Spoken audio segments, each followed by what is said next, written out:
प्यारे बच्चों, संख्या पद्धति के थर्ड लेक्चर में आपका स्वागत है। इससे पहले हम लोग परिमेय संख्या और अपरिमेय संख्या के बारे में जाने। आज हम लोग वास्तव में अपरिमेय संख्या क्या है इसके बारे में सीखेंगे। तो अपरिमेय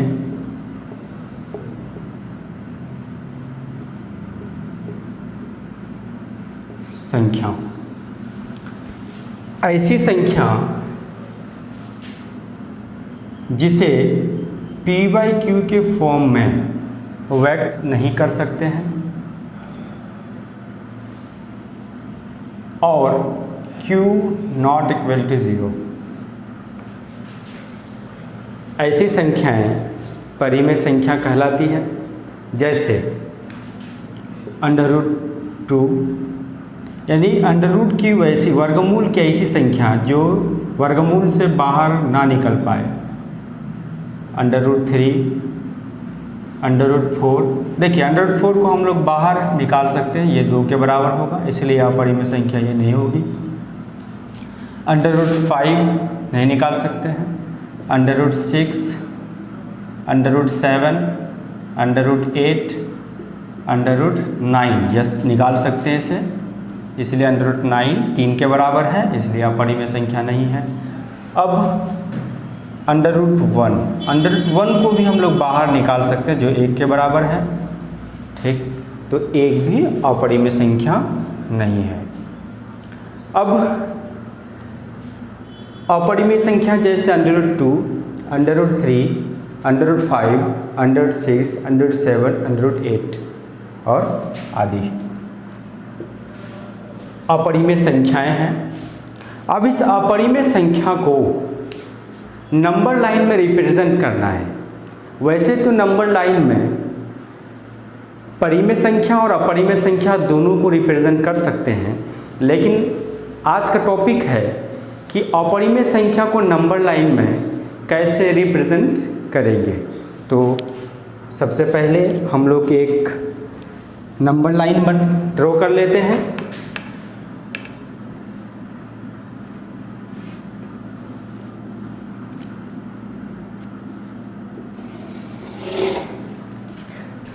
अब ये नंबर लाइन में क्या होता है कि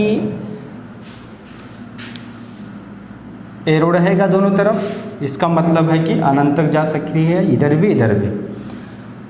तो बीच में 0 ले लेते हैं और यहाँ पे बराबर बराबर इकाइयों में इसको बांटना है। तो बराबर बराबर इकाइयों में बांटने के लिए हम लोग 1 सेंटीमीटर की दूरी लेंगे और 1 सेंटी यहाँ पे इसलिए बढ़ा लेते हैं क्योंकि यहाँ पे ड्रॉ करना है। ठीक है, तो 1 सेंटीमीटर की दूरी पर हम लोग यूनिट मान लेते हैं। 1, 2, 3। अब इसी तरह से इधर ले लेते हैं 1, 2,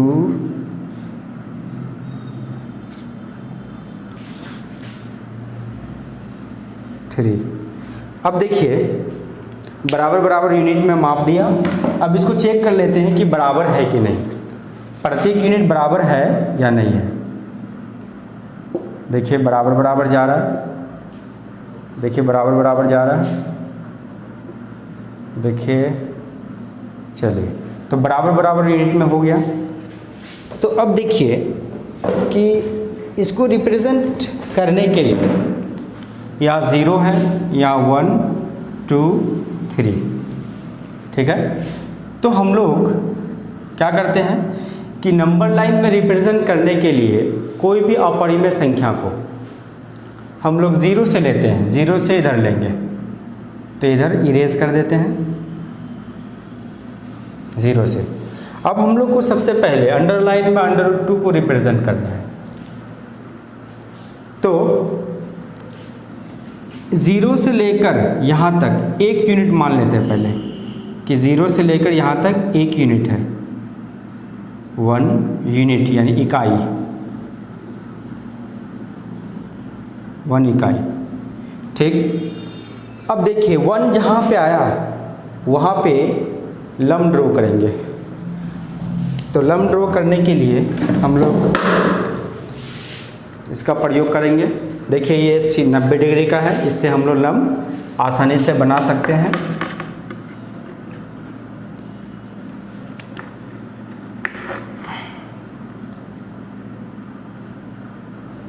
लंब बोले तो 90 डिग्री। देखिए एक लंब ड्रॉ कर दिया। अब ये लंब क्या करते हैं कि हमको 1 यूनिट इधर भी मापना है। 1 यूनिट, जैसे यहाँ पे 1 यूनिट लिया ना, 1 यूनिट,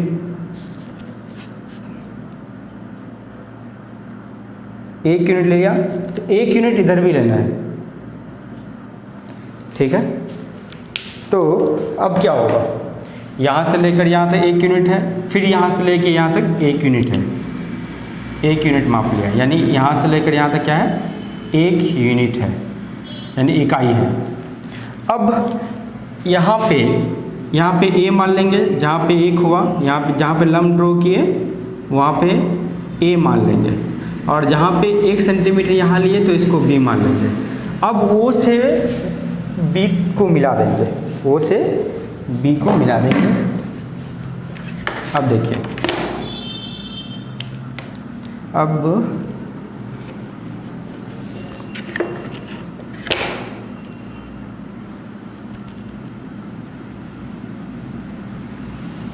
मिला दिया। ठीक है, यानी ओ से बी तक, बी से मिला दिया। अब देखिए 0 से लेकर ए तक कितना इकाई है, 1 इकाई है, और ए से लेकर बी तक 1 इकाई है। अब देखिए ये क्या बना, अब ये त्रिभुज की बात करें अगर ओ ए बी, तो एक समकोण त्रिभुज है, ये 90 डिग्री है। अब देखिए, अब ये भी क्या है, एक समकोण त्रिभुज है। ये क्या है, समकोण त्रिभुज है। देखिए ये 90 डिग्री का है, ये कर्ण है, और ये क्या है, बेस है। तो समकोण त्रिभुज वह त्रिभुज जिसमें एक कोण 90 डिग्री का होता है। देखिए यहाँ पे ये वाला कोण 90 डिग्री का है, समकोण है, और ये कोण और ये कोण न्यून कोण है। तो अब समकोण त्रिभुज में एक प्रमेय लगता है, उस प्रमेय को बोलते हैं पाइथागोरस प्रमेय। क्या बोलते हैं, पाइथागोरस प्रमेय। पाइथागोरस प्रमेय। और पाइथागोरस प्रमेय में क्या होता है कि अब देखिए एक भुजा यहाँ पे, एक भुजा यहाँ पे, एक भुजा यहाँ पे, तो एक भुजा मान 1 माना, एक इकाई, और ये भुजा का माना 1 इकाई। हमको निकालना है ये वाला भुजा। तो पाइथागोरस प्रमेय क्या कहता है, कहता है कि कर्ण का वर्ग अन्य 2 भुजाओं के वर्गों के योग के बराबर होता है, योगफल के बराबर होता है। कर्ण का वर्ग अन्य 2 भुजा के वर्गों के योग के बराबर होता है। ये कौन कहता है, पाइथागोरस प्रमेय कहता है। क्या कहता है कि कर्ण को क्या बोलते हैं, एच बोलते हैं, हाइपोटेनस, यानी कर्ण का वर्ग क्या होता है, बचे 2 भुजा, यानी ये भुजा को हम लोग पी बोलेंगे और ये भुजा को क्या बोलेंगे, बी बोलेंगे। तो कर्ण का वर्ग 2 भुजा का वर्ग, दोनों भुजा का वर्ग के योगफल, दोनों को जोड़ के योगफल के बराबर होता है। तो ये यही पाइथागोरस प्रमेय है। और ये पाइथागोरस प्रमेय अप्लाई करके, क्योंकि पाइथागोरस प्रमेय समकोण त्रिभुज में अप्लाई होता है, ठीक है, तो पाइथागोरस फॉर्मूला अप्लाई करके हम लोग ये वाला भुजा निकाल सकते हैं। तो निकालते हैं। देखिए अब एच को हम लोग यहाँ पे क्या बोलेंगे, क्या लिखेंगे, ओ बी का स्क्वायर बराबर पी मतलब ए बी का स्क्वायर, ए बी का स्क्वायर प्लस बी मतलब ओ ए का स्क्वायर। इसको यहाँ मान लेते हैं ओ, ये 0 है, ठीक है, तो ओ ए का स्क्वायर। अब देखिए ओ बी निकालना है, ओ बी रहने दीजिए। ए बी का मान क्या माना है, 1 यूनिट यानी 1 का स्क्वायर, प्लस ओ ए क्या माना है, 1 यूनिट यानी 1 का स्क्वायर। तो अब ओ बी स्क्वायर बराबर 1 का स्क्वायर 1 प्लस 1 का स्क्वायर 1, तो ओ बी स्क्वायर बराबर 1 और 1 2। तो आप देखिए स्क्वायर बराबर के उस पार लेके जाएंगे तो वर्गमूल हो जाएगा, तो ओ बी बराबर वर्गमूल 2। तो आप देखिए ये वाला जो भुजा की लंबाई है, तो ये √2 आया। अब देखिए ये लंबाई क्या आ गया, √2। अब इसको हम लोग प्रकार से माप लेते हैं कि ये दूरी कितनी है, ये दूरी कितनी है। तो यहाँ बिठाते हैं प्रकार को, लंबाई बढ़ा रहे हैं, देखिए यानी इतना जो है, इतना जो दूरी है वो √2 है। अब √2 जो है इसको हम लोग क्या करते हैं, नंबर लाइन में यहाँ पे चाप खींचेंगे, यहाँ से क्या करेंगे, चाप खींचेंगे। जहाँ पे अंडरलाइन को संख्या रेखा को टच करेगा वहाँ पे √2 का मान होगा, √2 का मान होगा। अब जैसे देखिए यहाँ पे प्रतिच्छेद किया, यहाँ पे प्रतिच्छेद किया, ठीक है, यहाँ पे प्रतिच्छेद किया तो यहाँ पे क्या हो जाएगा, √2 हो गया। अब √2 को हम लोग यहाँ पे रिप्रेजेंट कर देते हैं, यहाँ पे a है, यहाँ पे a1 कर देते हैं, a1, ठीक। अब इसी तरह से अगर √2 को नंबर लाइन में रिप्रेजेंट करने बोला है तब, तो उसके लिए क्या करेंगे कि एक लंब खींचेंगे, कहाँ से, B से एक लंब 90 डिग्री बनाएंगे। तो B से 90 डिग्री बना रहे हैं, B से एक 90 डिग्री खींचेंगे,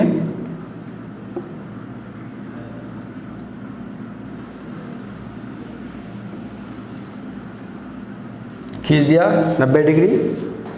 अब इस 90 डिग्री को भी हम लोग 1 यूनिट के बराबर लेना है, 1 यूनिट।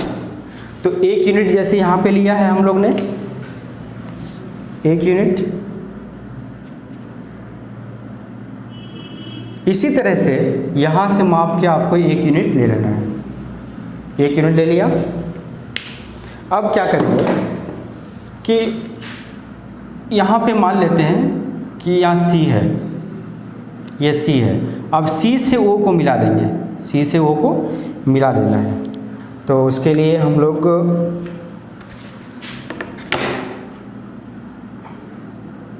मिला दिया। अब मिलाने के बाद देख रहे हैं कि ये वाला भुजा कितना है, यहाँ से OB कितना, √2 निकला ये वाला भुजा, और ये वाला ये 90 डिग्री का है, ठीक है। और ये भुजा कितना है, 1 यूनिट लिया है, 1 इकाई, ठीक है, 1 इकाई लिया है, यहाँ पे 1 इकाई ले लिया है। अब देख रहे हैं कि ये भुजा निकाला हुआ है और ये भुजा निकालना है, ये भुजा निकालना, ये भुजा दिया हुआ है, ठीक है। तो फिर यहाँ भी पाइथागोरस प्रमेय यूज़ करेंगे। तो पाइथागोरस प्रमेय से ये भुजा, अब ये 90 डिग्री है, ठीक है ना। तो अब ये क्या, OC का स्क्वायर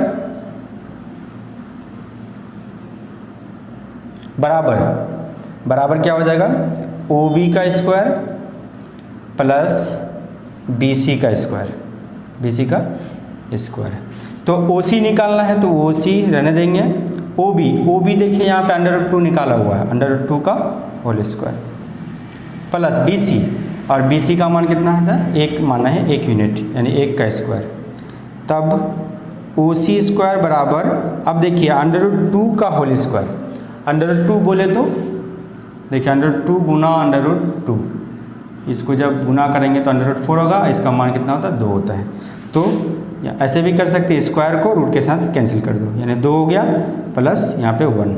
अब देखिए जोड़ के क्या, OC का स्क्वायर बराबर 3, और स्क्वायर उधर हटाएंगे, उधर जाके वर्गमूल यानी वर्गमूल 3, ठीक है। तो ये माप कितना हो गया, वो √3 हो गया, यहाँ से लेके यहाँ तक √3 हो गया माप, यानी OC भुजा की लंबाई √3 है।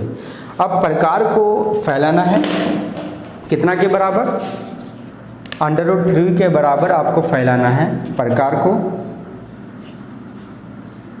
ये यहाँ पे √3 है, ठीक है। ये √3, अब यहाँ पे एक चाप लगाना है, जहाँ पे ये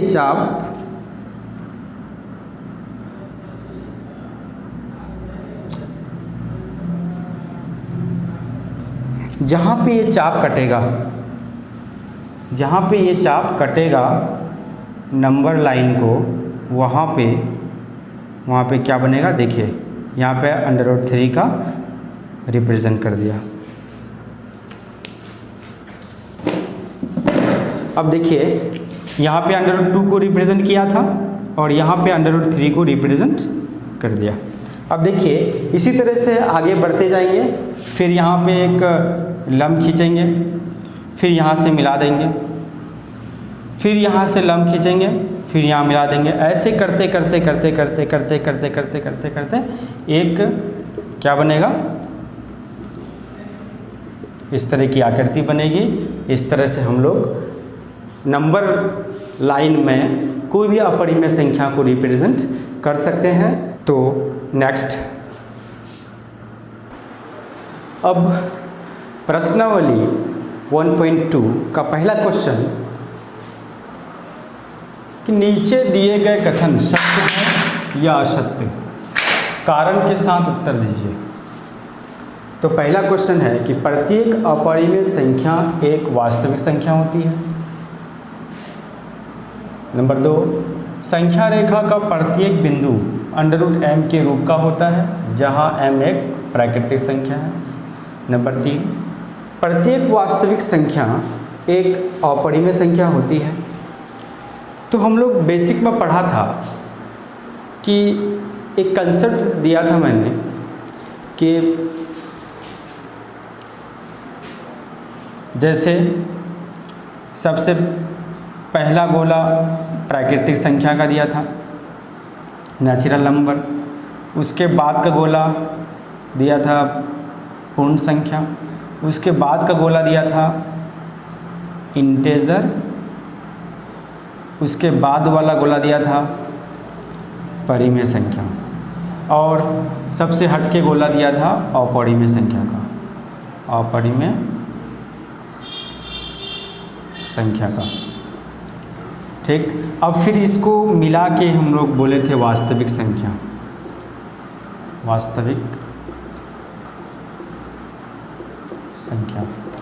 क्वेश्चन है कि प्रत्येक अपरिमेय संख्या, प्रत्येक अपरिमेय संख्या एक वास्तविक संख्या है, एक वास्तविक संख्या है। हाँ है। कैसे कि वास्तविक संख्या कैसे बनती है कि अपरिमेय संख्या और परिमेय संख्या के समूह को ही वास्तविक संख्या कहते हैं। यानी प्रत्येक अपरिमेय संख्याएं वास्तविक संख्या हो सकती है तथा प्रत्येक अपरिमेय संख्याएं वास्तविक संख्या हो सकती है। तो ये कथन सत्य होगा। नंबर 1 सत्य होगा, क्योंकि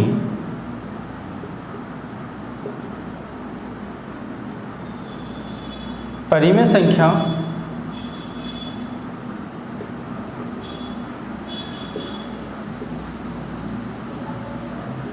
और अपरिमेय संख्या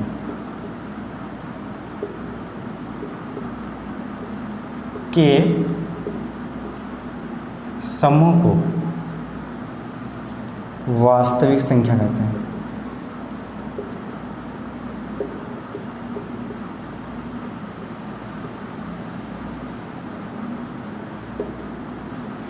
अब नेक्स्ट, संख्या रेखा का सबसे पहले बात की है संख्या रेखा का। तो पहले एक संख्या रेखा ड्रॉ कर लेते हैं। उसके लिए हम एक नंबर लाइन ड्रॉ करेंगे, संख्या रेखा। ठीक है। अब संख्या रेखा में जैसे यहाँ पे 0 है, 1 2 3 यानी 1 यूनिट के अंतराल में लिया, -1 -2 -3। अब संख्या रेखा का प्रत्येक बिंदु √m के रूप का होता है, जहाँ √m एक प्राकृतिक संख्या है। सबसे पहले बात क्या किया, √m, और m क्या एक प्राकृतिक संख्या है। तो हम लोग जानते हैं कि संख्या रेखा सिर्फ प्राकृतिक संख्या के ऊपर डिपेंड नहीं होता है, इसमें पूर्ण संख्याएं है, पूर्ण संख्याएं भी है, प्राकृतिक संख्याएं भी है और पूर्णांक संख्याएं भी है। तो जैसे अब यहाँ पे कि -1, -2, -3 का जब यहाँ पे वर्गमूल करोगे तो माइनस में ही होगी, और इधर अगर वर्गमूल करते हैं तो ये प्लस में। यहाँ 0, -1, -2 अगर हम लोग देखें कि 0, -1, -2 आदि का यानी प्राकृतिक संख्या का वर्गमूल नहीं हो सकती है, तो ये क्या होगा? असत्य। असत्य होगा क्योंकि किसी प्राकृतिक संख्या का वर्गमूल 0, -1, -2 नहीं हो सकती। तो यहाँ लिखेंगे क्योंकि किसी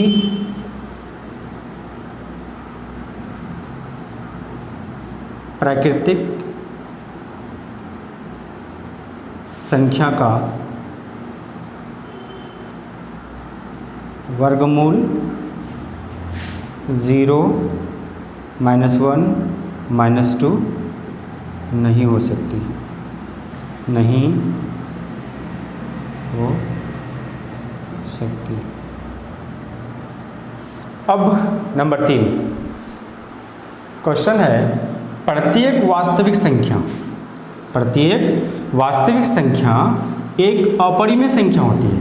देखिए हम लोग डेफिनेशन पता है आपको कि वास्तविक संख्या यानी परिमेय संख्या और अपरिमेय संख्या के समूह को वास्तविक संख्या कहते हैं, और वास्तविक संख्या में परिमेय संख्याएं भी होगी और अपरिमेय भी। तो क्वेश्चन क्या कह रहा है कि वास्तविक संख्या, प्रत्येक वास्तविक संख्या अपरिमेय संख्या होती है? नहीं, असत्य है, असत्य होगा।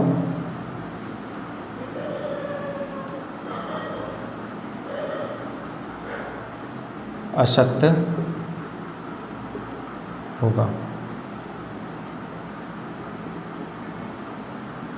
क्योंकि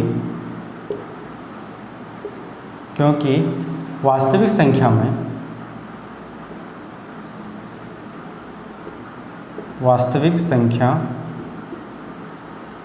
में परिमेय संख्याएं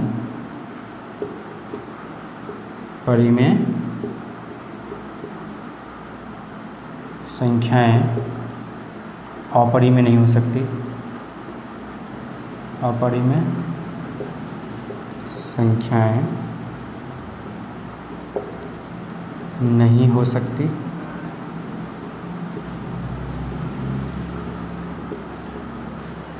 अब नेक्स्ट, अब क्वेश्चन 2, क्या सभी धनात्मक पूर्णांक के वर्गमूल अपरिमेय होते हैं? यदि नहीं तो एक ऐसी संख्या के वर्गमूल का उदाहरण दीजिए जो परिमेय संख्या है। तो क्वेश्चन है कि सबसे पहले समझते हैं कि धनात्मक पूर्णांक क्या है। धनात्मक पूर्णांक का मतलब, जैसे पूर्णांक क्या क्या है? 0, 1, 2, 3, 4, so on। इसी तरह से -1, -2, -3, so on। अब धनात्मक पूर्णांक का मतलब है कि 0 से जो बड़ा पूर्णांक है, इधर क्या है? धनात्मक पूर्णांक, और 0 से जो छोटा है वो ऋणात्मक पूर्णांक। जिधर ऋण है ऋणात्मक, जिधर धन है धनात्मक। तो धनात्मक पूर्णांक के वर्गमूल, अब देखिए इसमें वर्गमूल चढ़ा देंगे। अगर इसमें वर्गमूल चढ़ाएंगे तो इसका वर्गमूल कितना आ जाएगा? 1 आ जाएगा, और इसको वर्गमूल चढ़ाएंगे तो इतना ही होगा। अगर इसमें भी वर्गमूल चढ़ा देंगे तो इतना ही होगा। अगर इसमें भी वर्गमूल चढ़ा देंगे तो ये आ जाएगा 2 के बराबर। तो अब क्या कह रहा है? क्या सभी धनात्मक पूर्णांक के वर्गमूल, धनात्मक पूर्णांक लेना है, धनात्मक पूर्णांक के वर्गमूल अपरिमेय होते हैं? नहीं, देखिए ये तो परिमेय है, ये अपरिमेय है, ये भी अपरिमेय है, और ये परिमेय है। तो क्या, यदि नहीं तो एक ऐसी संख्या के वर्गमूल का उदाहरण दीजिए जो एक परिमेय संख्या, उदाहरण हो जाएगा √1, √4, √9 आदि। तो लिखेंगे नहीं, सभी धनात्मक पूर्णांकों के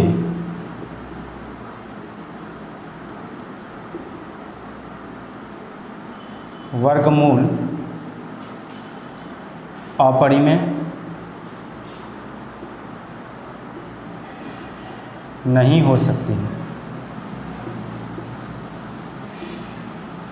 अब यदि नहीं तो ऐसी संख्या के उदाहरण देना है, जैसे √1 1 के बराबर जो परिमेय है, √4 2 के बराबर जो परिमेय है, √9 जो 3 के बराबर परिमेय है, √16 जो 4 के बराबर क्या है, परिमेय है, इत्यादि। अब नेक्स्ट, अब क्वेश्चन नंबर 3, दिखाइए कि संख्या रेखा पर √5 को किस प्रकार निरूपित किया जा सकता है। इससे पहले हम लोग संख्या रेखा में √2 को दिखा चुके हैं और √3 को दिखा चुके हैं। तो कुछ इस प्रकार ही हम लोग √5 को भी दिखाएंगे। तो सबसे पहले एक संख्या रेखा खींचते हैं, और संख्या रेखा में ध्यान रहे कि वो 0 से स्टार्ट होना चाहिए। ये संख्या रेखा है, ये 0 है,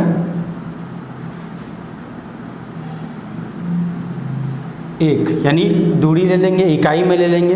तो इकाई बराबर बराबर इकाई में लेने के लिए प्रकार का सहायता लेंगे।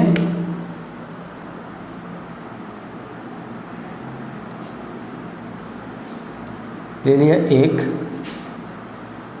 2 3 4, ठीक है। तो अब देख लेंगे कि सभी इकाइयाँ बराबर है कि नहीं। 1 2 3 4 यानी सभी इकाई बराबर बराबर है। तो अब देखिए √5 को निरूपित करने बोल रहा है। तो √5, अब √5 के बगल में कौन सा ऐसा संख्या जो वर्गमूल में निकटतम है, तो √4 है। और √4 किसके बराबर होता है, 2 के बराबर, ठीक है। तो अब इसको ख्याल रखिए कि √5 बोले तो उसके निकटतम और नीचे कौन सा पूर्ण वर्गमूल में है, तो √4, और √4 का वर्गमूल कितना होता है, 2 होता है। तो यहाँ पे 1 और यहाँ पे 2। तो 0 से लेकर यहाँ पे पहला यूनिट जो लेंगे, यहाँ से 0 से लेकर यहाँ 2 तक 2 यूनिट लेंगे, 2 इकाई के बारे में लेंगे। तो यहाँ पे कितना मापेंगे, 2 इकाई, यानी यहाँ से लेकर यहाँ तक 2 इकाई लेना है। अब देखिए जहाँ पे 2 इकाई है वहाँ पे एक लंब ड्रॉ करेंगे। लंब ड्रॉ करते हैं, लंब, और ये लंब 1 इकाई का लेंगे। अब 1 इकाई माप लेते हैं, 1 इकाई यहाँ से लेके यहाँ तक 1 इकाई है। तो 1 इकाई उधर भी हम लोग माप लेते हैं, तो यहाँ तक होता है, ठीक है। अब यहाँ मान लेते हैं, यहाँ A मान लेते हैं और ये B मान लेते हैं। O से B को मिला देंगे, O से B को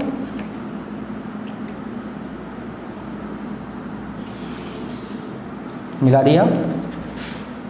अब देखिए यहाँ से लेकर यहाँ तक 2 इकाई के बराबर है, और यहाँ से लेकर यहाँ तक 1 इकाई माना है, 1 इकाई, ठीक है। अब देखिए अब ये क्या बन गया, ओ ए बी एक समकोण त्रिभुज है और समकोण त्रिभुज में पाइथागोरस प्रमेय अप्लाई कर सकते हैं, जिससे हमको ओ बी भुजा मिल जाएगा, क्योंकि ये भुजा एक इकाई है और ये भुजा 2 इकाई के बराबर है, तो 1 इकाई हम लोग इससे निकाल सकते हैं। समकोण त्रिभुज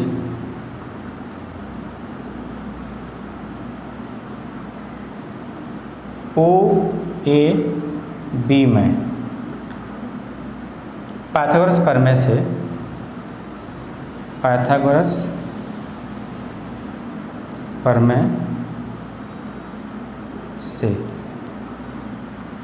क्योंकि पाइथागोरस प्रमेय समकोण त्रिभुज में अप्लाई कर सकते हैं और पाइथागोरस प्रमेय क्या होता है, h² बराबर p² प्लस b²। इसका मतलब है कि कर्ण का वर्ग अन्य 2 भुजा के वर्गों के योगफल के बराबर होता है।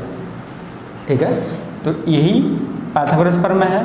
अब देखिए h की जगह में ये कर्ण है, ये लंब है और ये आधार है, तो कर्ण की जगह में क्या है, OB है, तो OB का स्क्वायर बराबर P के जगह में AB है, तो एक AB का स्क्वायर प्लस B के जगह में OA है, तो OA का स्क्वायर। OB निकालना है, रहने दीजिए, OB ही। AB का मान 1 इकाई है, तो 1 का स्क्वायर प्लस OA कितना, 2 इकाई लिया, 2 का स्क्वायर। तब OB का स्क्वायर बराबर 1 का स्क्वायर 1 प्लस 2 का स्क्वायर 4। तो अब यह क्या हो जाएगा, OB का स्क्वायर बराबर 5 और स्क्वायर इधर से हटाएंगे तो इधर वर्गमूल में 5 आ जाएगा। तो अब देखिए ये वाली लंबाई जो है वो भी कितना लंबाई आ गया, √5। अब प्रकार को खोलेंगे, प्रकार को खोलना है,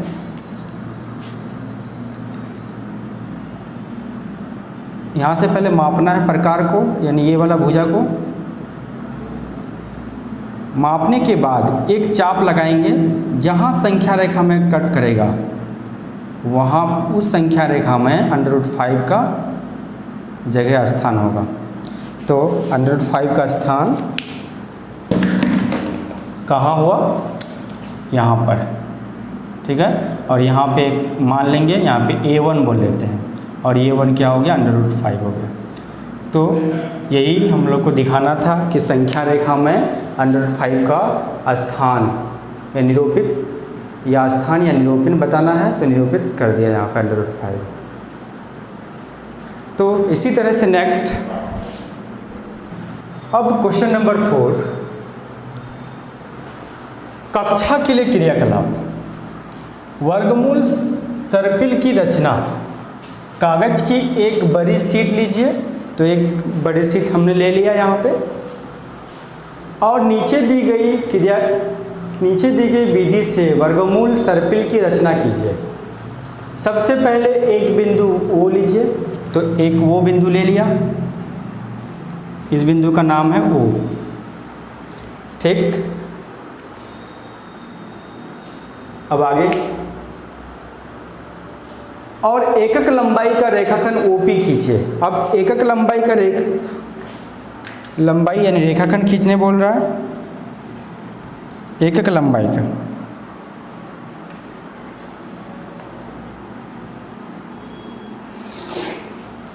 खींच दिया और इसका नाम P, एकक लंबाई का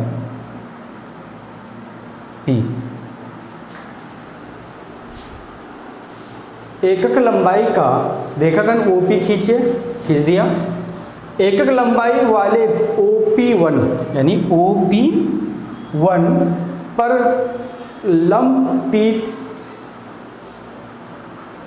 OP1 पर लंब रेखाखंड P1 P2 खींचिए, यानी P1 पर एक लंब खींचना है, और लंब खींचने के लिए हम लोग इससे लंब खींच सकते हैं, 90 डिग्री बना सकते हैं। तो यहाँ पे हम लोग ड्रॉ कर देंगे, 1 यूनिट का ही बनाएंगे।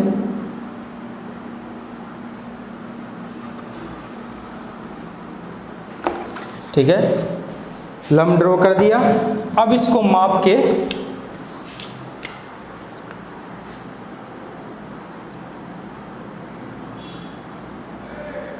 अब देखिए यहाँ तक,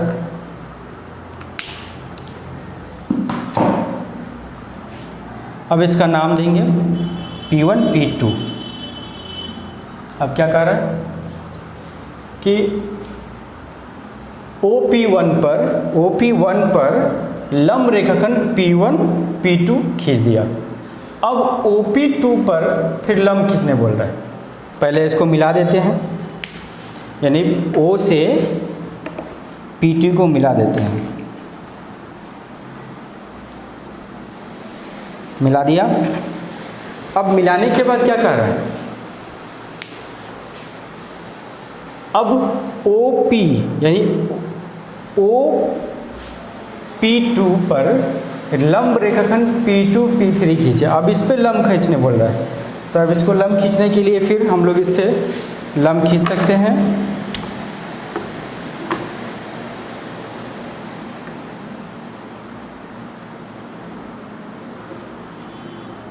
लंब खींच दिया।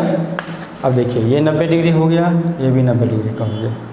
अब इसका नाम P1 P2 P3, लेकिन इसको एक ही यूनिट लेना है, तो एक यूनिट हम लोग माप के यहाँ से ले लेंगे। ये कितना का है, 1 यूनिट का है।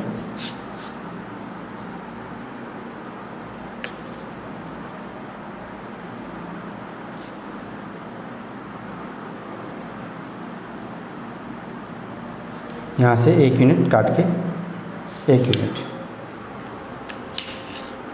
अब इसका नाम हो जाएगा P3। अब P3 को O से मिला देंगे।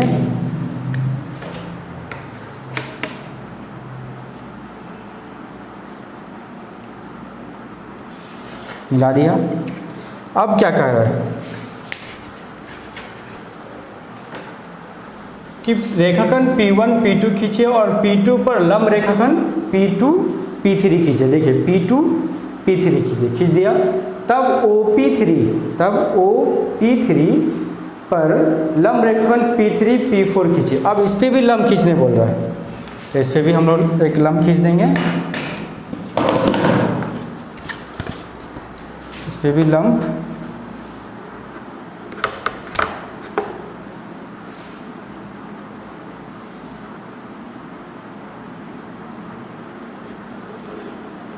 ठीक है, खींच दिया। अब खींचने के बाद इसको भी माप लेते हैं, एक ही यूनिट लेना है हम लोग को। 1 यूनिट, ये भी 1 यूनिट के बराबर है। यहाँ पे 1 यूनिट खींच लेना है। अब ये क्या हो जाएगा, P1 P2 P3, अब ये हो जाएगा P4। अब P4 को O से मिला देंगे।